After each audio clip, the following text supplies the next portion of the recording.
This grass that you're seeing is needle grass. It was the most widespread native grass in California, widely used by Native Americans who ate the seed, used it in making basketry, and in many kinds of other applications, including, for instance, padding for diapers, things of that nature. They found a use for almost every plant. And of course, since there was a lot of this, they found a use for this. It has been widely displaced by the oats that came with the European cattle. And if you look at the oats, they have a very large seed that was bred by the Europeans because they were eating those seeds. And probably at first, the Native Americans were very happy to see the oats because the big seed would have been easier for them to gather. But eventually, it has essentially taken over and become the dominant grass of California. This is an amazingly adapted grass for California. It's these clumps, they're called bunch grasses, and you can see that it grows in distinct clumps with space in between them. But those individual clumps can be 100 years old. Their roots can go down as far as 16 feet or more than 3 meters. And it's a large mass of roots. This is important for a couple of reasons. One, it means that they can survive a very bad drought because they are going very deep for water. Two, those roots are holding the soil.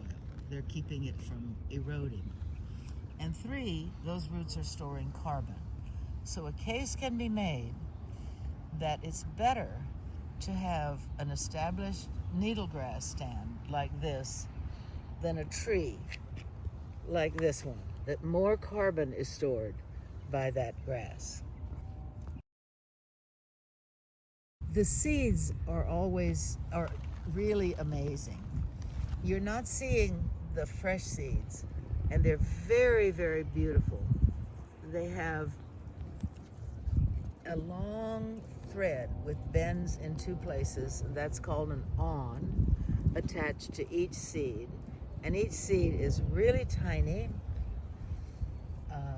and sharp-pointed at the far end of that thread, with little hairs going in the opposite direction of the point. And that all becomes very important.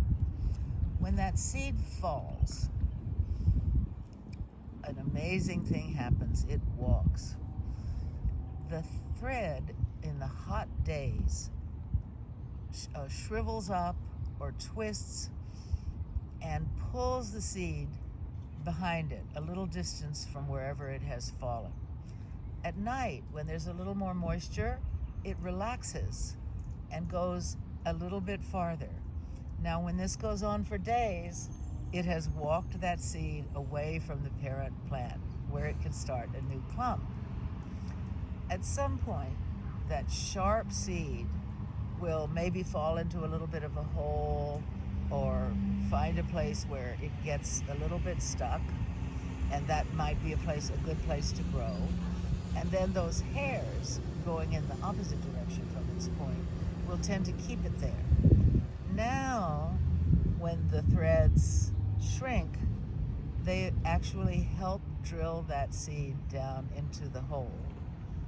And then when they relax, they do it again.